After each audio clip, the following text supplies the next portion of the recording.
Bengaluru to Hyderabad, Hyderabad to Amaravati, Amaravati to Chennai greenfield హైవేలతో పాటు bullet ట్రైన్లు కూడా ఈరోజు మన కేంద్ర ప్రభుత్వాన్ని సూత్రప్రాయంగా ఒప్పింపజేయడం జరిగింది. దీంతో దూరము తగ్గుతుంది. డెడికేటెడ్ గ్రీన్ఫీల్డ్ హైవే, ఎక్స్ప్రెస్ హైవేలు వేయడం ద్వారా, బుల్లెట్ ట్రైన్ ద్వారా రవాణా సులభతరం చేస్తున్నాం.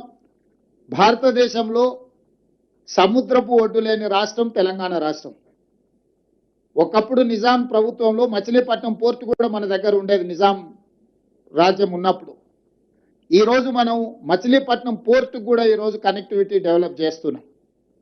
తద్వారా ఈ మ్యానుఫ్యాక్చరింగ్ జోన్లో సొంత దేశాలే కాకుండా విదేశాల నుంచి కూడా పెట్టుబడులను ఆకర్షించడం ద్వారా ఈరోజు అభివృద్ధి ప్రణాళికలు సిద్ధం చేస్తున్నాము. ఇవాళ తెలంగాణ రాష్ట్రంలో ఒకే ఒక ఎయిర్పోర్ట్ ఉంది. ఇంకా ఎయిర్పోర్ట్లు రావాల్సిన అవసరం ఉంది. పారిశ్రామికవేత్తలు అడుగుతున్నారు. అందుకే వరంగల్లో ఒక అంతర్జాతీయ స్థాయి ఎయిర్పోర్ట్ నిర్మిస్తున్నాం.